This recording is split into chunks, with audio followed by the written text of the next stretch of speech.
Hoje eu resolvi fazer um apanhado, fazer um resumo de tudo que a gente já viu até agora, tá? Para a gente poder continuar só com as aplicações, tá certo? Então, algumas coisas aqui eu até vou relembrar, porque a gente vai utilizar e já utilizou aqui, certo? Que são coisas de sinais e sistemas lá do início do nosso curso, né? Sinais 1. Okay? A primeira delas é a definição de função impulso, né? Então, a função impulso que a gente define ela como sendo uma função que vale zero, né? Para todo o t diferente de zero, e ela vale a integral de menos infinito até mais infinito, né? Da integral, né? Da função impulso, que é representada por esse delta minúsculo, né? Vale 1, certo? Ela é representada através, né, de uma setinha na origem. Então, vou colocar aqui, né, o eixo, certo? Esse aqui é o delta de t. E o tamanho aqui, se a gente for trabalhar, né, com uma escala, né, esse aqui vale 1. Certo? Isso quando a gente está trabalhando com o quê? Quando a gente está trabalhando com,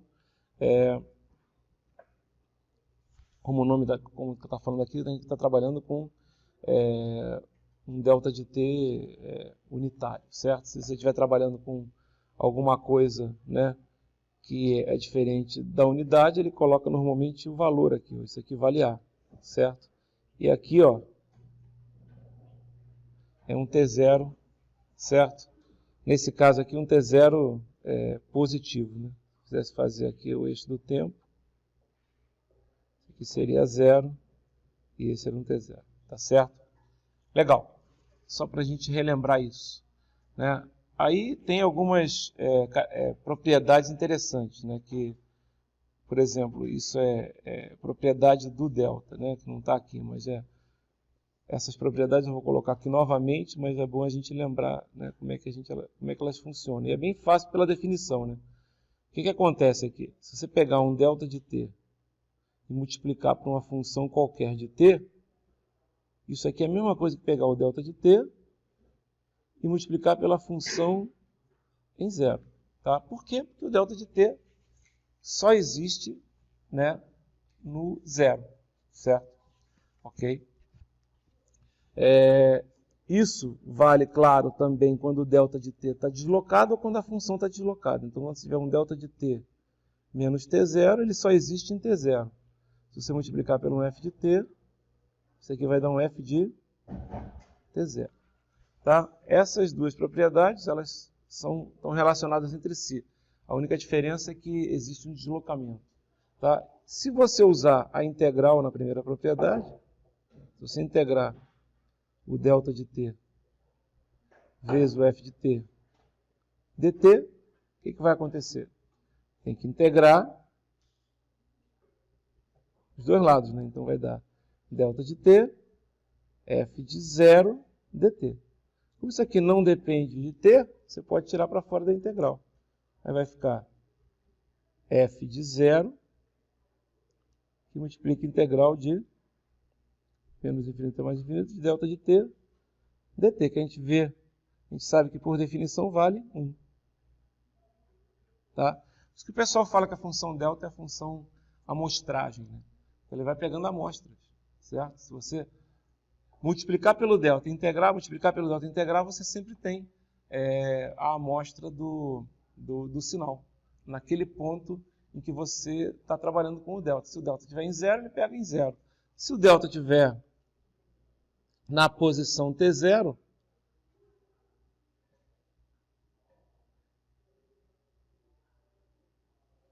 aí é só integrar os dois lados também. Aqui a gente já sabe que vai ser delta de t menos t0 vezes f de t0 dt. Mesma coisa, vai dar um f de t0, multiplica. E, da mesma forma, isso aqui vai dar 1. Ou seja, isso aqui vai dar f de t0. Ok? Só para a gente lembrar, porque a gente vai usar, já usou isso aqui várias vezes. Legal? Se você integrar o delta de t até o valor t, né? O que vai acontecer? Integra o delta de t. Está lá o delta de t. Vou pegar e vou desenhar ele.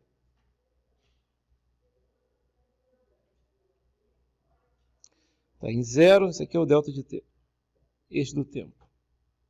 Vai integrando, né, até t. Então faz integral de menos infinito até t do delta de t dt. Quando esse t aqui for menor do que 0, o que vai acontecer? Ele vai estar aqui, né? Desse lado. Ou seja, essa integral aqui, quando t, né, isso aqui vai ser igual a 0, quando t for o quê? Menor do que 0. Certo? Quando esse t for maior do que 0, o que vai acontecer? Ele vai estar desse lado aqui. Ou seja, essa integral vai ser igual a quanto? Maior do que 0. Vai ser igual a 1. Certo? Vai passando, né? Porque a integral é da função toda, né? A integral é a função toda. A função está parada aqui. Até 0, a integral dá 0, porque é uma área, né? Não tem área nenhuma. Quando ela passa aqui do 0 e chega aqui no valor 0 mais, por exemplo, né, o que vai acontecer? Já pegou o delta todinho. Certo? Então, vai dar 1, porque a integral de delta de menos infinito até mais infinito. A gente até fala que a integral... A gente usa isso aqui, né? De uma maneira genérica, né? Porém, a gente podia usar só isso aqui, se quisesse. A gente podia dizer que a integral de 0 menos até 0 mais de delta de t dt é igual a 1. Certo? Basta 0 menos a 0 mais. Tá? É que a gente não usa isso para ficar uma coisa estranha. Tá? E aí? Então você pode mostrar facilmente aqui que você vai ter o quê? Você vai ter uma função assim, se eu for desenhar. Ó. Né? Aqui é 0. E essa função, por definição, quem é? É o nosso degrau unitário. Ou seja, se a integral do delta é o degrau, a derivada do degrau é o delta. Lembrando que nesse caso aqui, ó, sempre vai aparecer, quando você estiver trabalhando com a derivada do degrau, um delta. Certo? Não tem como não aparecer. Tá? Agora, na verdade, qualquer altura de degrau, digamos assim, vai aparecer delta. Eu quero dizer o seguinte, ó, se você pegasse aqui um cara de altura 2, por exemplo, você também vai ter um delta na hora de você derivar, certo? Só que vai ser uma derivada de... O tamanho desse delta vai ser 2, dessa vez, certo? Ok? Só para chamar a atenção disso aqui. Até porque, quem é aquele 2 ali? Na verdade, ele é o 2 do de t. Quando você derivar, né, 2 é uma constante, derivada do de t vai dar delta. Então, isso aqui é importante lembrar. Ó. Essa é a definição mais interessante do delta de t. É a derivada do degrau. Tá? É o delta de t. Legal? Bacana. A gente viu também, né? Isso aqui é importante, até para a gente ver como é que a gente representa, né, a função, para vocês terem uma ideia da função delta, é como você pode imaginar como ele apareceu. Né? Então você pode imaginar a função delta como sendo o quê? Como sendo um pulso, né, de largura, né, T1, né, e altura 1 sobre T1. Ok? Isso você vai fazer o quê? Você vai botar essa largura e essa altura, né? Você vai fazer ela diminuir ao máximo. Você vai fazer o quê? Você vai fazer aqui, ó, você vai fazer o limite quando esse t, que é essa largura, tende a 0, né? E aí o que você vai ter? Você vai ter o delta, porque na verdade, se você fizer a integral, né? Quanto é que vai dar a integral? Não é a área. Quanto é que é a integral desse pulso aqui? Não é 1 sobre T1 vezes T1, que vai dar 1, né? Então, o que vai acontecer? Essa integral sempre vai dar 1, porque vai ser sempre um pulso. Só que esse pulso cada vez mais vai ter a sua largura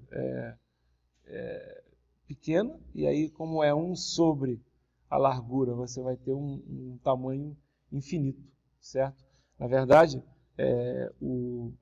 se Se a gente fosse desenhar, né, é como se o degrau fosse assim, ó, o pulso retangular aqui. É como se tivesse aqui. Claro que não, isso aqui eu estou exagerando, mas é como se aqui fosse 0 menos e aqui fosse 0 mais, né? Entendeu? Seria o dt infinitesimal ali, né? E aí isso aqui vai tender a infinito, porque isso aqui, né, vai ser 1 sobre 0, digamos assim, né? Que tende a... É infinito, né? Mas na verdade a gente fala que tende, né? Infinito não é um número. Legal? Isso aqui é só para a gente relembrar, porque a gente está usando e eu senti que vocês tiveram alguma dificuldade, né? Aqui estão as propriedades que eu acabei de falar, né? G de t, delta de t menos t0, tá? O g de t0 vezes delta de t menos t0, e o g de t vezes t menos t0, né? É simplesmente o g de t0, certo? Outra coisa, se você pegar e usar, né, isso vem da definição também da função delta, né? Se você fizer a convolução, né? Eu até falo, se você pegar, esse exemplo aqui não está muito bom, mas se você pegar a função g de t e fazer a convolução com o delta de t, vai dar o próprio quem? G de t. A convolução de uma função qualquer com o nosso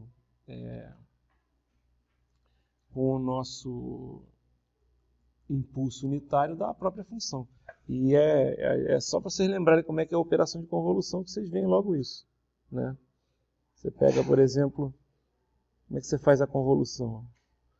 Vamos pegar esse cara aqui, vamos deixar ele parado aqui. Vamos deixar ele aqui, vamos chamar g de tal, né? Aqui é tal, uma função qualquer.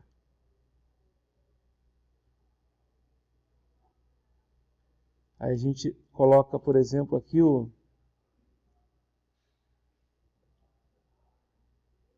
delta de menos tal, que é igual ao delta de tal, fica no mesmo lugar, fica em 0, certo? E aí o que você vai fazer? Você vai pegar os t's, né? Você vai variar as t's. O t vai variar de menos infinito até mais infinito. Então, quando o t for negativo, o que vai acontecer com esse impulso? Vai estar aqui, por exemplo. Esse t vai ser aqui, vai ser um t negativo, certo? O que vai acontecer aqui? Quando você fizer a integral desse cara com esse cara, multiplicar esse cara, né, que é o delta, com esse cara que está lá em cima, que é o g de t, né, vai dar a função naquele ponto t, para todos os t's. Para todos os t's. Né, para todos os t's positivos e todos os t's negativos, ou seja, vai dar a própria função, certo? Então, para todo t que você escolher, a integral vai dar o quê? Vai dar g de t. Está fazendo a integral de tal, vai ficar só o g de t, para qualquer que seja t. Então já está demonstrado isso, né? Ou seja, a convolução da sua função com o impulso unitário dá o próprio g de t, dá a própria função. Tá legal? Ok. Isso a gente já viu, não vou entrar. Vamos voltar agora então, porque a gente viu lá de transformada de Fourier propriamente dita. Então, a gente viu que a transformada de Fourier, assim como a transformada de Laplace, é a transformada que a gente vai ver, que é a transformada Z mais tarde, a gente usa para trabalhar com sistemas lineares. Por exemplo, a gente usou Laplace para sistemas que normalmente começam causais, né? Começam em zero. Mas sistemas, por exemplo, como a gente vai ver agora em circuitos elétricos também, né? Já viu os circuitos elétricos, né? Que tem as funções senoidais, elas não começam em zero, elas começam em menos infinito. Então aí a transformada de Fourier é mais interessante, tá? Se a gente lembra da transformada de Laplace, ela é como se fosse a transformada de Laplace bilateral, que a gente viu que existia, começava em menos infinito, né? Só que em vez de usar o S, usar o J ômega, certo? E a definição dela, só para a gente lembrar, isso aqui é um resumo, né? Por isso que eu estou voltando, né? A definição da transformada de Fourier é isso aqui, ó, a transformada de Fourier de f de t é a integral de menos infinito até mais infinito de f de t elevado a menos j ômega t dt. certo? A gente viu como chega nisso, a gente mostrou que a gente sai da série de Fourier exponencial e chega na transformada de Fourier, tá? Existem umas condições para isso existir, para essa transformada convergir, digamos assim, porque isso aqui é uma integral, né? Para essa integral existir, existem algumas condições. Por exemplo, essa condição aqui, ó, essas condições são chamadas de condições de Dirichlet. Precisa decorar isso, é óbvio, né? Mas essas condições aqui nem sempre são satisfeitas por várias funções. Por exemplo, a integral do módulo da função ser finita, né? Ser finita, né? De menos infinito a mais infinito. Se você pegar essa função aqui, ó, aliás, um monte de funções, né? Exemplo. Opa, desculpa. Exemplo. Você pega uma função assim, ó, o degrau. Já não né? Já não tem transformar. A princípio não teria transformado de Fourier. A gente sabe que ele tem. Na verdade, é que a gente diz que essa transformada de Fourier não dá uma coisa infinita. Toda função que tiver essa integral aqui, que é, digamos, diferente, ela é infinita, por exemplo, a integral dessa função aqui, que é o U de t, ela é infinita, né? Porque ela simplesmente você não pode, você não consegue, você quando for fazer essa integral vai dar o quê? Vai dar 1 vezes infinito, certo? Que é a integral, né? Tá ok? E o que vai acontecer? Outra coisa, se pegar uma constante é a mesma coisa. Integral de uma coisa constante também é infinito, né? A área está... Porque integral, por definição, é a área sobre a curva. Essa área aqui vai ser infinita, certo? Porém, se você pegar uma função assim, né? Ela já é uma função que tem integral finita. Eu diria mais, se ela tem integral finita e se a média dela for zero, o que é a média? A média na verdade, é o valor médio, o valor dc.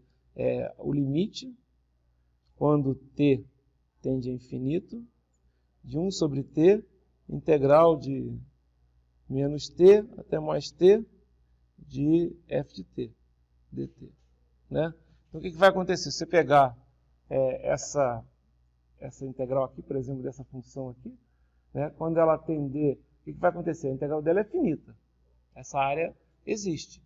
Só que quando você fizer o t tender a infinito, né, o que vai acontecer? Você vai ter uma coisa finita dividida por infinito. Então, vai dar zero. Né? Se você pegar essa outra função aqui que eu vou desenhar, ó, o que vai acontecer? Vamos supor que a altura dela aqui seja 3, por exemplo. Né? Qual vai ser o valor médio dessa função? O valor médio dessa função aqui, né, vai ser 3.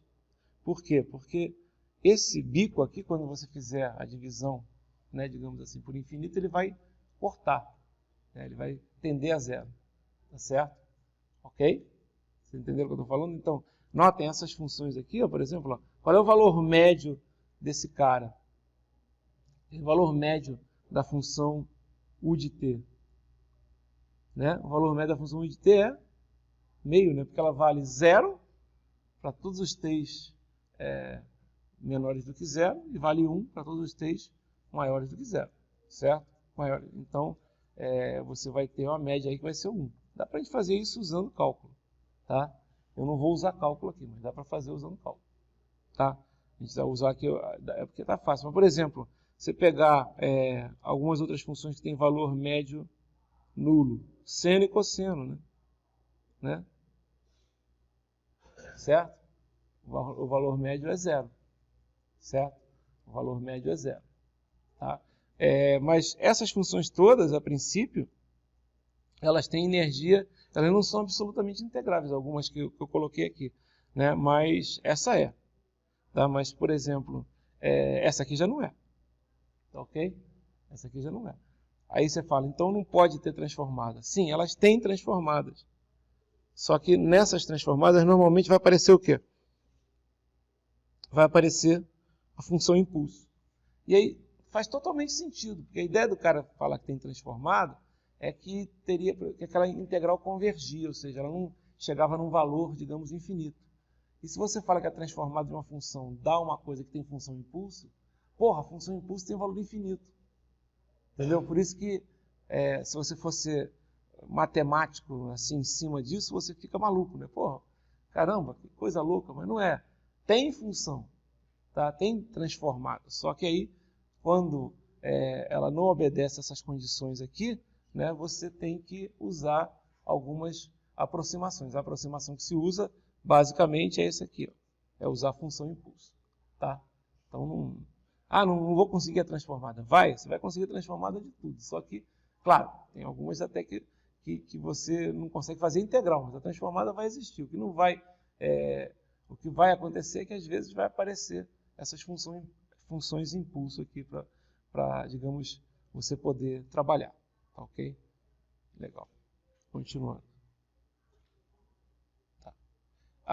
A gente mostrou também que a transformada inversa, né? No nosso caso aqui aparece, ou seja, se a transformada de Fourier f de t é dada pelo, se f de t, desculpe, se o f de w, né,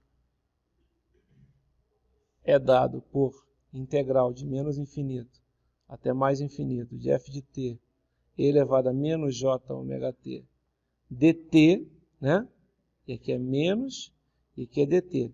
Se você fizer 1 sobre 2π, né, integral de menos infinito até mais infinito, né, de f de ômega, né, ou w, né, como quiserem, né, dw, e aí é importante, ó, dw, e aqui é mais, né, você encontra a função original, certo? Quando a gente trabalha com Laplace, essa é uma integral complicada, mas quando trabalha com Fourier, não é uma integral complicada, tá? Dá para fazer. E às vezes a gente até pode usar isso para fazer aí a nossa transformada de Fourier inversa. A gente pode usar a definição também. A gente prefere usar tabela, dualidade, coisas semelhantes para poder encontrar isso. Ok? Só lembrando aqui o seguinte, que isso aqui que eu acabei de mostrar, né? Isso aqui que eu acabei de mostrar, não sei o que está andando aqui. A gente demonstrou como é que chegou nisso aqui, na verdade. Tanto na transformada direta como na transformada inversa. Isso tudo vem da série de Fourier exponencial, quando a gente faz os intervalos, né, quando a gente faz o período, né, porque lembra, a transformada de Fourier é usada, porque a gente não pode usar a série de Fourier se a função não for periódica. Então, quando o período tende a infinito, certo? E aqui as propriedades, né? Então, as propriedades que a gente já viu, tá? Então, propriedade aqui, que é a linearidade, diz que a transformada de uma combinação linear é a combinação linear das transformadas. Bem interessante isso aqui, né? E facilita na hora de resolver alguns problemas que a gente vai ver. O escalonamento no tempo, faz o quê? A transformada de f vezes at é 1 sobre módulo de a, f de ômega sobre a. Essa aqui a gente trabalha fazendo, para demonstrar isso, a gente primeiro escolhe a positivo, certo? E aí vocês vão ver que vai dar, a transformada de Fourier vai dar 1 sobre a, f de ômega sobre a. Depois coloca a negativo, você vai ver que vai dar 1 sobre menos a, f de ômega sobre a, mesmo para a negativo. E aí o que acontece? Se para a positivo você tem uma coisa que é 1 sobre a, e para a negativo você tem uma coisa que é 1 sobre menos a, para um a qualquer, basta colocar 1 sobre a, módulo de a, que é o que aparece aqui. Tá? Essa demonstração não é complicada. Se você desloca, né, e aqui é importante chamar a atenção para isso, se você desloca t0, ou seja, para a direita, o menos t0, vai aparecer uma multiplicação na transformada menos. Se você coloca mais na transformada, vai aparecer o mais. Tá certo? Então, isso a gente usa porque aparece, por exemplo, usando a dualidade, né? Aparece a transformada do e elevado, a transformada do seno e do cosseno, usando fórmulas de Euler, né? Então é bem interessante, tá? Essa propriedade. por dualidade, que é uma propriedade que é essa aqui, ó. Essa aqui é uma propriedade muito importante, das primeiras que tem que ser demonstradas, né? O que acontece? Se você tiver a transformada de Fourier, né? F de ômega, se você pegar a transformada de Fourier daquela função que você acabou de criar, que é o f grande, só que agora colocando ela, em vez de ser f de ômega, você colocar f de t, simplesmente você não precisa calcular. É só pegar o seu fzinho que você já tinha, trocar o t por ômega, na verdade por menos ômega, e multiplicar por 2π. Né? Com essa dualidade aqui, e a demonstração disso é muito fácil, né? É só olhar matematicamente e trocar as letras. Né? E com essa dualidade, você consegue demonstrar, por exemplo, né, esses caras aqui, o deslocamento na frequência, né, tudo, né, você consegue trabalhar em cima disso aqui. Tá? Aqui, ó, se você... Tanto que aqui, ó, se você olhar, ele não chama atenção para isso, mas eu vou chamar a atenção aqui. Ó. Se você colocar aqui mais, vai dar o menos. Aqui ele não coloca mais ali, né? Mas ele só coloca simplesmente j ômega t. A gente já sabe que é positivo, né? Se você colocar menos aqui, aqui vai dar o quê? Mais. Tá? Cuidado, porque isso às vezes não está na tabela, tá? Que a gente usa. Tá? A transformada de Fourier, né, da derivada de uma função é simplesmente o j ômega vezes a função original. Porém, isso é importante, né? Isso aqui eu quero chamar a atenção, tá? Que é o seguinte, ó, se você pegar e fizer a transformada de Fourier de uma função f de t, você vai ter lá um f de ômega, certo? Ok? Se você pegar, e a propriedade é a seguinte, ó, se você pegar o f de t, fizer a derivada dele, o que vai acontecer? Você vai ter, como a propriedade diz, você vai ter simplesmente um j ômega que multiplica o f de ômega, certo? A propriedade diz isso. E é fácil, essa propriedade para demonstrar é bem simples. Você faz o quê? Você pega, por exemplo, o f de t, você pode escrever assim, ó.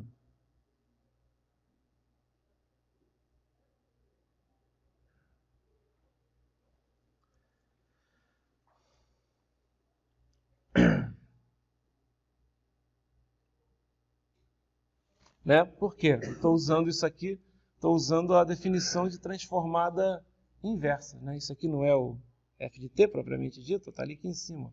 Transformada inversa. F de t é igual a isso. Certo? Ok? Então, ó, f de t é igual a isso. Posso usar? Pode. É uma definição genérica. Legal. Aí você faz. Vou demonstrar isso aqui. Ó. Tá? Então, o que você faz? Deriva o f de t. Vai ser o quê? Vai ser 1 sobre 2π, integral de quem? De f de ômega, dt, de e elevado a menos j ômega t, d ômega. Ué, como assim? Não entendi. Eu só estou derivando uma integral, né? Eu vou derivar em relação a uma determinada variável. Derivada da integral é a integral da derivada. A gente pode sempre trocar. Coloquei a derivada lá para dentro. F de ômega não depende de t, então vai aparecer só o quê? Vai aparecer só esse cara aqui. A derivada disso a gente sabe que é o próprio cara que multiplica o quê? J ômega, não é isso? Então vai ficar o quê? Vai ficar 1 sobre 2π, integral de quem? De f de ômega, vezes j ômega,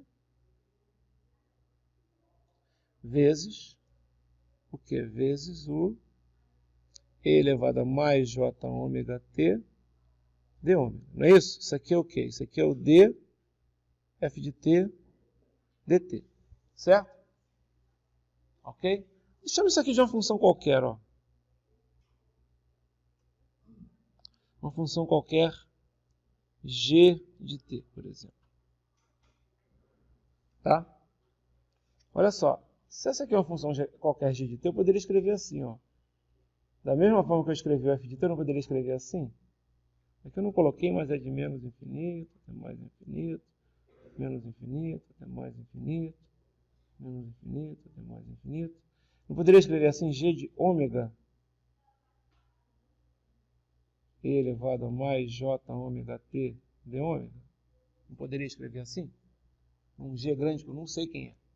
Só sei que esse g grande é o quê? É a transformada de Fourier de quem? Do g de t, não é isso? Não é? Agora compara essas duas coisas aqui. Compara isso com isso. Não está quase igual? Elas têm que ser iguais, não é? Elas são iguais. Esse cara é igual a esse. Não é? O g de t eu não estou por definição chamando g de t sendo a derivada. Então o que vai acontecer? Isso aqui, que é a transformada de Fourier de g de t, que por sua vez, como g de t é a derivada, é a transformada de Fourier,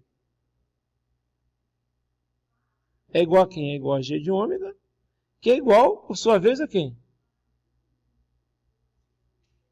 J de ômega, f de ômega. Essa é a definição, é bem simples.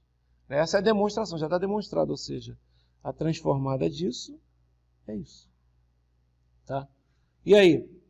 Não, aí eu vou usar isso aqui, voltando. Então, essa transformada aqui foi definida. Tá? Agora, o que eu quero chamar a atenção aqui? Cuidado pelo seguinte, ó. Tá certo, isso aqui não está errado. Tá? Isso é uma coisa geral. Porém, quando você deriva uma função f de t, né, o que vai acontecer? Se f de t, né, é uma função qualquer, né, você vai ter uma derivada, você vai chamar de g de t. Legal, perfeito. Porém, se você pegar uma função, por exemplo, h de t, que é igual a f de t mais uma constante, um valor qualquer, mais um c. O que vai acontecer? Quando você fizer isso, d de h de t dt, o que vai acontecer? Vai ser d de f de t dt, certo? Mais o quê? Derivada de constante em relação ao tempo, certo? Sim? Cálculo básico. Quanto é que vai dar isso aqui? Estou esperando a resposta. Ah, obrigado. Pensei que eu ia ter que sair de sala. Né? Vai dar zero. Ou seja, a derivada de h de t e a derivada do f de t, né, são iguais. Certo? Não muda, porque tem uma constante. Certo? Tem uma constante. Ou seja, quando você usa isso aqui, a transformada vai dar a mesma. Vocês estão vendo? A transformada não vai mudar. A propriedade vale. Só que tem uma constante antes. Então, na verdade, você não pode ficar usando essa propriedade da derivada, que a gente vai mostrar, quando a função original tem um valor constante. Tem, digamos... O que é a função ter um valor constante? Ela tem um nível, um valor médio diferente de zero. Então, isso aqui, essa propriedade que a gente vai usar já para calcular um monte de tipos por exemplo, de transformadas de Fourier, a gente tem que tomar cuidado porque a gente só pode usar em funções que têm valor médio nulo. Tá? Você até pode usar em função que não tem valor médio nulo, mas você tem que transformar aquela função numa que tem valor médio nulo. Por exemplo, eu não posso usar essa propriedade para tentar descobrir a transformada de Fourier do U de t. Por quê? Porque ela não tem valor médio nulo. Certo? Não posso para tentar descobrir a transformada de Fourier desse cara aqui. Por quê? Porque ela não tem valor... Essa aqui eu posso, desculpa, essa aqui eu posso. Ela tem valor médio nulo. Mas se fosse, por exemplo, tipo o teu de t, que é um cara assim, não dá. Tá? Esse cara já não dá. Tá legal? Então, o que a gente tem que fazer? Cuidado na hora de usar essa propriedade, que a gente vai usar bastante ela, tá? Para calcular transformadas de Fourier, principalmente de funções numéricas, funções que são dadas por gráficos, digamos assim. Né? Às vezes você quer descobrir a transformada de Fourier de um cara assim, por exemplo. Você pode usar tranquilamente essa técnica das derivadas, certo? Né? Mas não poderia, por exemplo, como eu falei, se você fosse um cara assim, ó, já não dá. Certo? Já não dá. Ok? Legal? A gente vai... isso com o tempo a gente vê quando usa e quando é que não usa. Então, vou pegar aqui, ó, por exemplo, e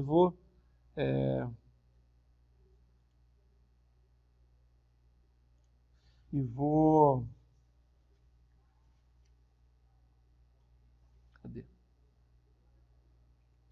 Fazer um exemplo aqui embaixo. Tem aqui embaixo. Esse aqui, ó. Olha lá. Vou usar esse aqui. Vou usar a propriedade da derivada para resolver esse problema. Ele quer saber, por exemplo, qual é a transformada de Fourier de um pulso retangular de largura 2 e altura 1. Tá, eu não vou nem fazer isso, eu vou até mudar um pouquinho o problema. Tá, eu vou fazer o seguinte, eu vou calcular a transformada de Fourier disso aqui.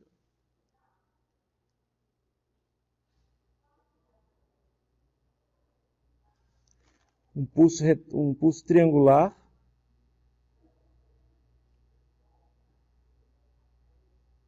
vou fazer disso aqui. De altura 2. Desculpa, altura 1. E largura 2t. De menos t até mais t. E aí a gente pode usar isso aqui como se fosse na tabela. Né? Fica mais... A tabela aqui tem ele. Deixa eu ver. Aqui é só propriedade, né? Por enquanto. Acho que é só propriedade mesmo. Né?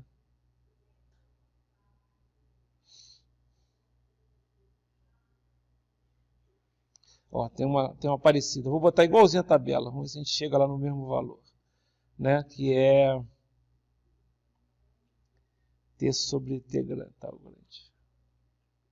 Vou botar aqui t sobre 2 e t. Tá?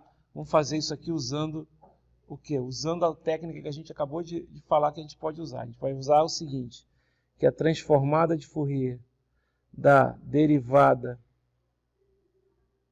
de f de t dt é igual a j ômega f de ômega. Certo? Um detalhe.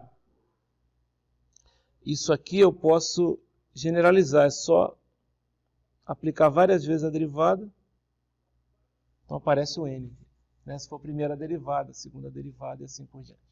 Como é que usa essa propriedade para calcular transformada de Fourier, Abel?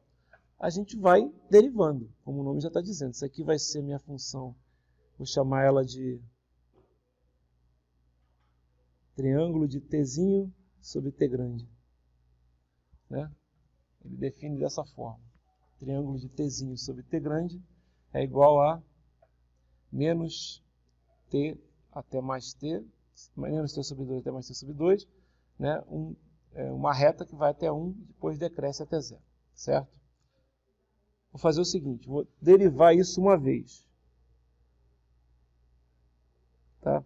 Vou derivar isso uma vez. O que vai acontecer?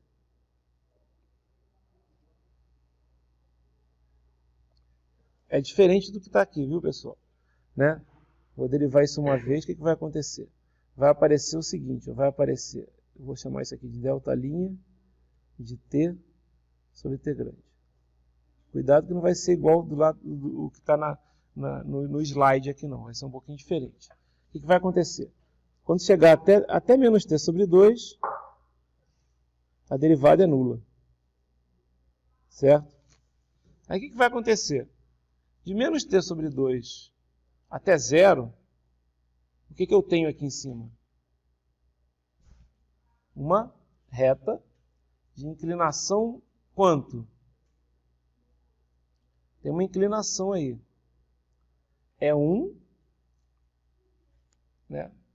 Sobre quanto? Sobre t sobre 2. Concordam comigo? Que é isso? 1 sobre t sobre 2. Não é?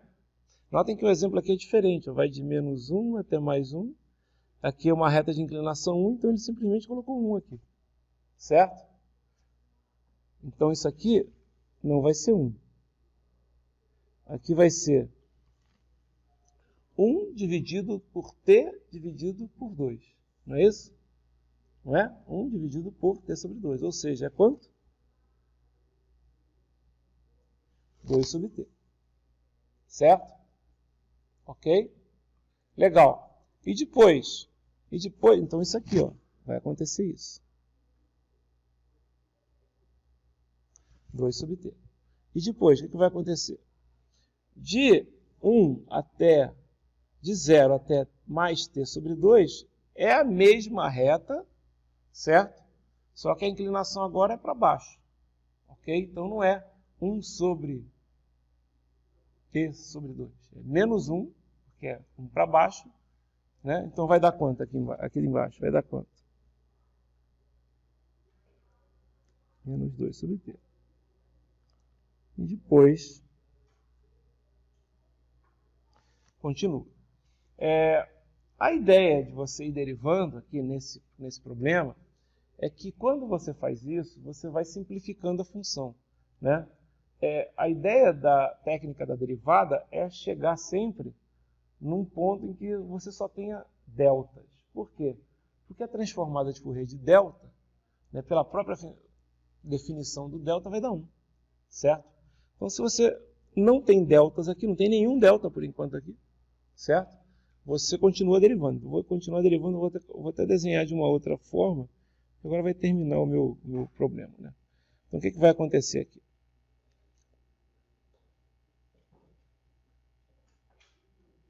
Agora eu vou derivando. Quando chegar em t sobre 2, em menos t sobre 2, vai aparecer um delta. E é para cima, porque você sobe. Então, um delta para cima. Toda vez que você sobe no degrau, o delta é para cima na derivada. Quanto ele vale? Ele vale o tamanho dele. O tamanho é 2 sobre t vezes a posição dele.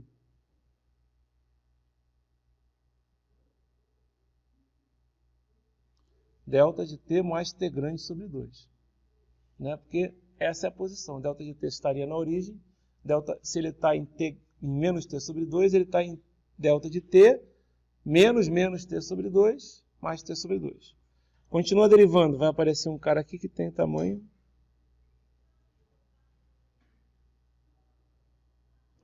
2 delta. Ele está na origem, certo? E o tamanho dele não é 2 delta, é 4 sobre t delta de t. Aí está na origem, não precisa colocar nada. E continua derivando. Vai aparecer um outro cara aqui, que é o quê? 2 sobre t, que multiplica quem? Delta de t menos t grande sobre 2. Ok. Chegou agora no ponto que eu queria. Tá? Essa função aqui vai ser o delta, duas linhas de t sobre... O delta aqui que eu chamo o triângulo, né? O triângulo, duas linhas de delta de t sobre t grande. Legal. E agora? Agora, o que eu vou fazer... Não está funcionando aqui. O que eu vou fazer aqui é o seguinte, ó. Eu vou usar o fato de que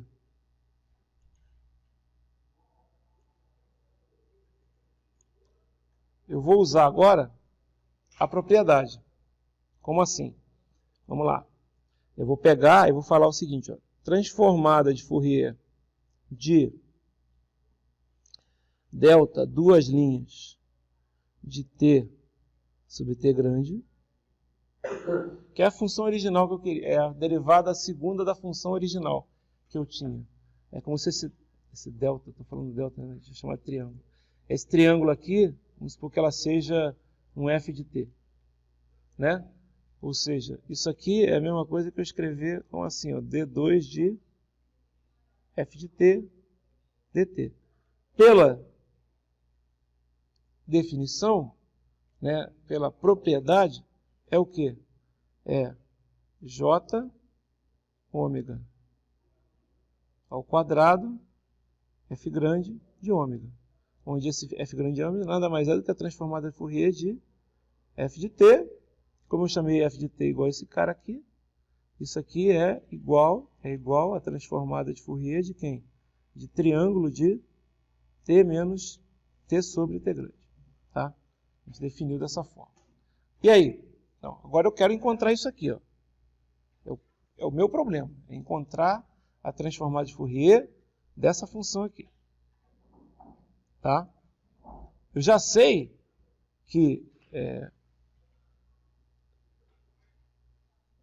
né?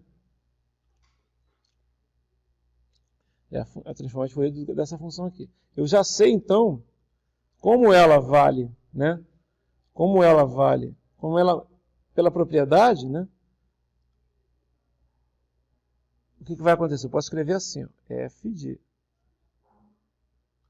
triângulo de t sobre t grande vai valer 1 sobre j ômega ao quadrado. Por quê? Estou passando para esse lado aqui da equação. De quem? Que multiplica quem? F de esse triângulo, duas linhas, de t sobre t grande. Todo mundo entendeu o que eu escrevi aqui? Só usei a propriedade. Ok? Por que você está fazendo isso, Abel? Porque esse cara aqui, ó, presta atenção. Esse cara aqui, quem é? Está desenhado aqui em cima. Né? Ó. Está desenhado aqui em cima. Então eu posso escrever o quê? Eu posso escrever aqui F. É o que eu quero. Estou quase chegando lá. Dá para trabalhar com isso aqui. Vai dar 1 sobre menos 1 que multiplica ômega ao quadrado.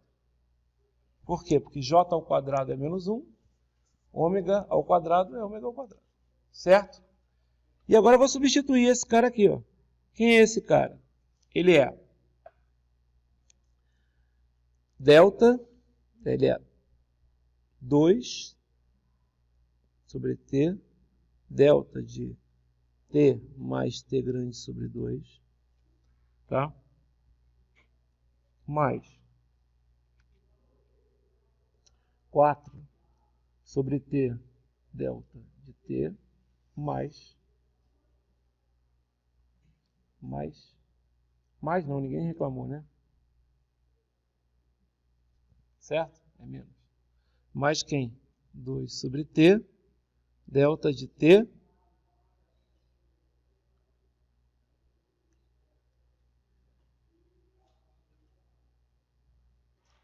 ok. Tá. E aí? E aí escreve isso. Como assim? Ué, você sabe quanto é que vale isso? Sei, Abel? Sabe. Isso aqui vai dar menos 1 sobre ômega ao quadrado, certo? Que multiplica quem? Qual é a transformada de Fourier de 2 sobre t, delta de t mais t grande sobre 2? Ah, Abel, não sei, só sei a transformada de Fourier de delta de t. Tudo bem, qual é a transformada de delta de t? 1, beleza. Você só sabe essa. Beleza, mas eu sei que a transformada de Fourier, então eu sei que delta de t vale 1. Mas eu sei que, vou voltar lá nas propriedades. A gente já viu aqui, ó, hoje mesmo. Aqui, ó. Transformada de Fourier de... Até dá para brincar aqui. Ó. Não, deixa eu ver. De f de t mais ou menos t0 é e elevado a mais ou menos j ômega t0, f de ômega. Certo? Então, volta lá.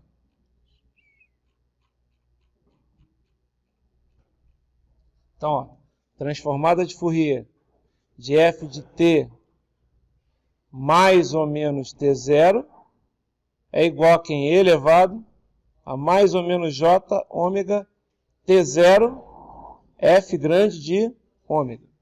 Certo? Ok? Nesse caso aqui, o Fzinho é o delta. Certo? O Fzinho é o delta. O F grande é 1. Ok? O F grande é 1. Então, o que vai acontecer aqui? A transformada de Fourier, vou substituir pelo nosso problema de delta de T mais T grande sobre 2, vai ser E elevado a mais J ômega T sobre 2. Vezes 1. Mas eu não vou colocar aqui porque é vezes 1. Certo? Se fosse menos, aqui ia ser menos. Eu vou precisar do menos também, por isso que eu já coloquei. Certo?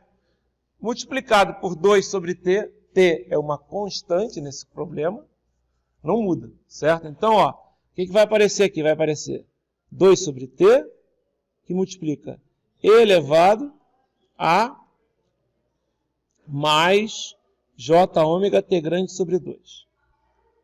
Depois vai aparecer mais menos 4 sobre T, não é isso? E que mais? Mais 2 sobre T elevado a menos J ômega T sobre 2. Está muito complicado? Não está, não. Só estou usando álgebra por enquanto. Certo? Ok. Agora, eu vou fazer o seguinte. Eu vou colocar agora isso aqui. Eu vou colocar F. Vou escrever aqui. Até vou escrever dessa maneira aqui, mas aproveitar para ficar na mesma linha e ficar bem claro para vocês. Ó. F de triângulo de T sobre T grande. Eu já vou multiplicar esse menos lá dentro.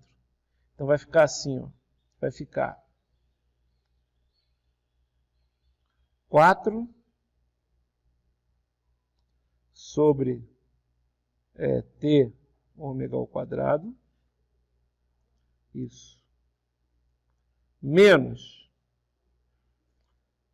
E aí menos porque vai aparecer esse menos aqui. 2 sobre T ômega ao quadrado. Que multiplica quem? E elevado a mais J ômega T sobre 2 mais E elevado a menos J ômega T sobre 2. Poderia ter deixado assim. Não está errado. Tá? Isso aqui está perfeito. Tá legal? Está perfeito.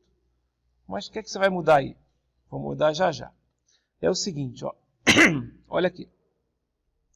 Isso aqui, né? Eu vou escrever de uma maneira diferente. Aí eu vou usar um pouco de trigonometria. Primeiro eu vou transformar esse cara aqui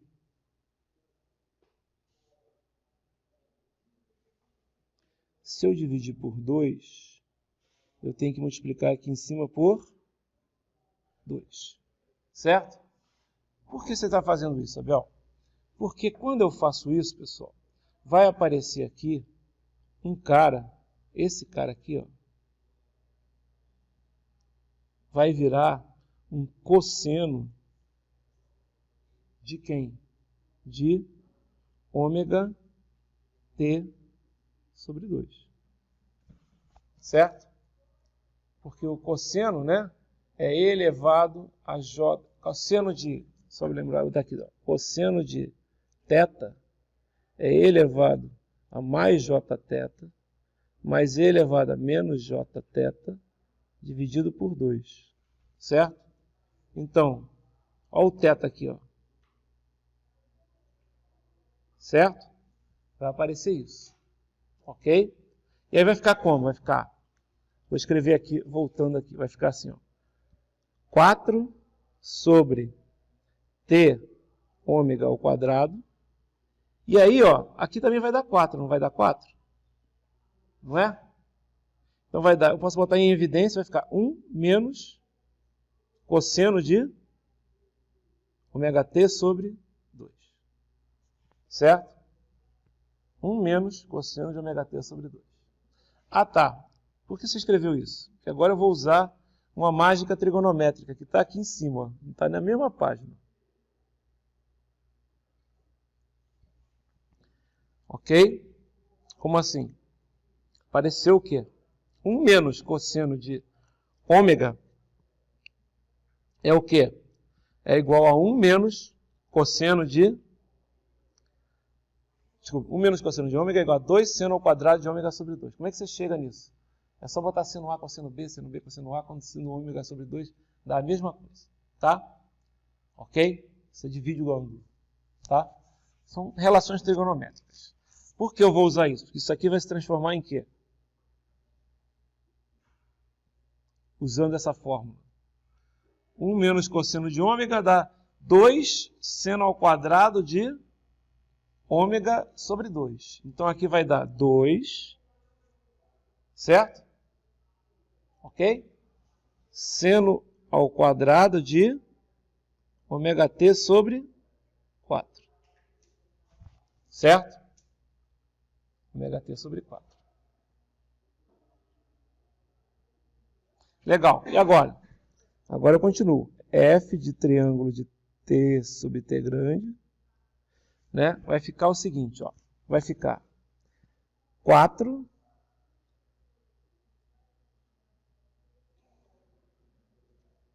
8, né? Posso colocar assim, 8 t ômega 2, que multiplica quem? Seno ao quadrado de... Tá. Abel, legal, já ficou bonito, né? Mas dá para ficar mais bonito ainda, certo? Como assim?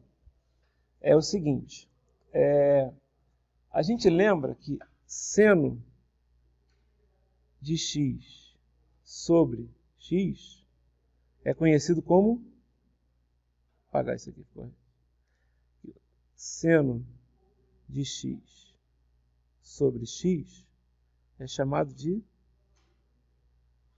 sinc de x, né? Que é o seno de x sobre x. Aquela função que a gente chamou de sinc, né? É uma função muito... Vocês lembram disso? Eu falei sobre isso, né? A função sinc. Defini logo no início, né?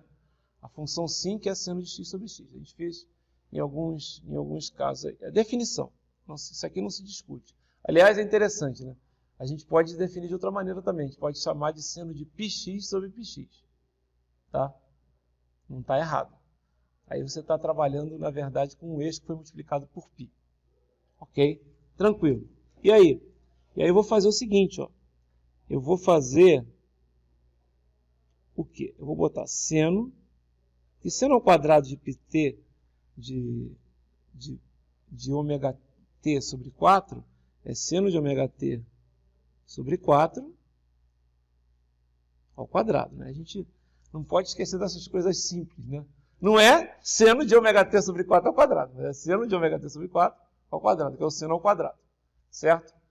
Tem duas formas de representar. Por que a gente usa essa aqui em cima, seno ao quadrado? Porque é mais compacta, você não tem que usar tudo, mas você está levando tudo ao quadrado, certo? A função ao quadrado. Legal. Olha só, se eu pegar e dividir por ômega t sobre 4 ao quadrado, né? O que eu vou ter aqui? Eu vou ter um sinc, concordam comigo? Eu vou ter um sinc. Se eu dividir por ômega t sobre 4 ao quadrado, eu vou ter um sinc. Como assim?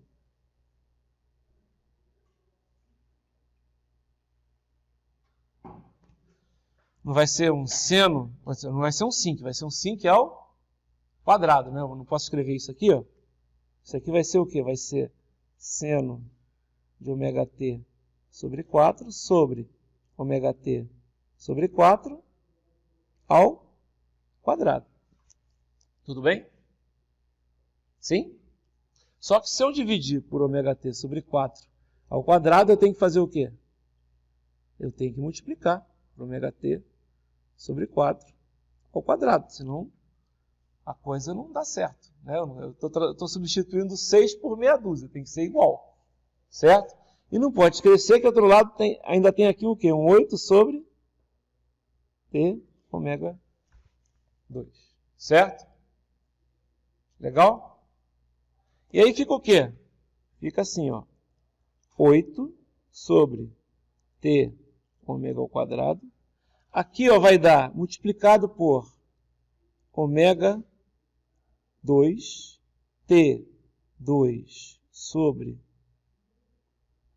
16. Não é isso?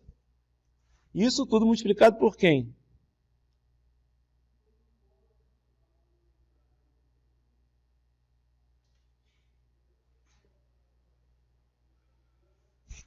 Ok? Que é a mesma coisa que o 5 ao quadrado. Legal. Com isso, ó, eu consigo cortar isso aqui com isso aqui, vai dar 2. Cortar isso aqui com isso aqui, cortar isso aqui com isso aqui. Isso vai dar T sobre 2, 5 ao quadrado de ômega T sobre 4. Então, essa é a transformada de Fourier do triângulo. Certo? Ok? Consegui chegar lá usando o método das derivadas e usando algumas manipulações aí trigonométricas. Certo? Ou seja, isso faz algum sentido, porque se você pensar bem, o que é o sinc, né? A gente, eu acho que calculou, né, a transformada de Fourier. A gente fez a transformada do pulso retangular aqui. Vocês desculpem que de vez em quando eu me enrolo, que tem a turma do quarto ano de princípios. Mas a transformada de Fourier do pulso retangular vai dar um sinc. Desculpa, vai dar um sinc, né? E o que acontece? Aí tem várias propriedades interessantes. Até aqui, eu vou voltar aqui para a gente... Se a gente não fizer, a gente vai fazer nas próximas aulas. Ó, nas próximas aulas. Aqui, ó. A transformada retangular a transformada de Fourier do pulso retangular vai dar um sinc. A transformada do Fourier do mesmo pulso retangular vai dar um sinc também. Tá? A gente vai dar um sinc padrão. Né? Não vai dar um sinc ao quadrado, vai dar um sinc padrão. Se você convoluir um pulso retangular com um pulso retangular, vai dar um triângulo. Vai dar um triângulo. Tá? A gente pode mostrar, isso aí é fácil mostrar a convolução desses caras. O que vai acontecer? Se você fizer a transformada de Fourier do triângulo, dá um sinc ao quadrado. E isso faz sentido, porque transformada de convolução é a multiplicação das transformadas.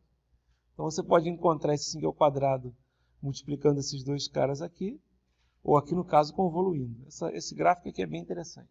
Na aula de sexta, é isso?